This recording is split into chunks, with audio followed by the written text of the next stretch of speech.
So 2018, well, I don't know about you, but 2017 was a big, hectic year for a lot of people. For me, certainly, and for a lot of people that I know.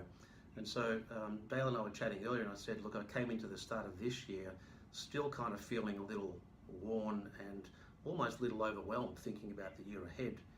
So I've had a little bit of time now to think about what I want from this year. And there are a few things, again, not big resolutions, just things that I would like to see me doing more of for this year. And I don't know whether these will resonate with you, but one of the first things for me was that I want to have much more of an attitude of gratitude for the year. I think it's easy as business owners to be focused on goals and to be thinking about all the things that go wrong and think about all the things that haven't quite gone to plan or aren't quite working or are not quite up to where we want them to be. And I think if you let those things consume you over the year, it becomes kind of difficult to stay motivated and stay up. So one of the things for me in this year is really thinking about, well, what are the things I have to be grateful for and how do I express that gratitude throughout the year and make sure that we kind of value that a little more. The diet thing is an insight into looking after me a little more. Again, as a business owner, it's really easy to work long days and into the night and be up at 2 a.m. writing stuff or thinking about things or planning or whatever.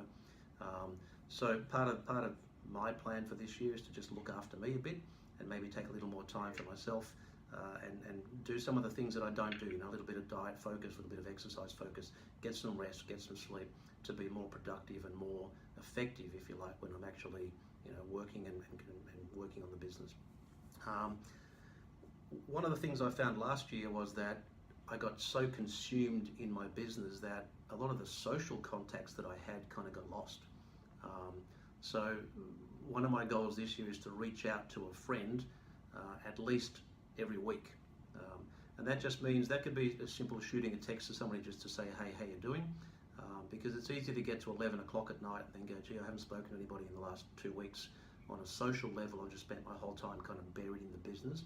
So I want to make sure that I keep up my social contacts for this year because I think that balance is really important.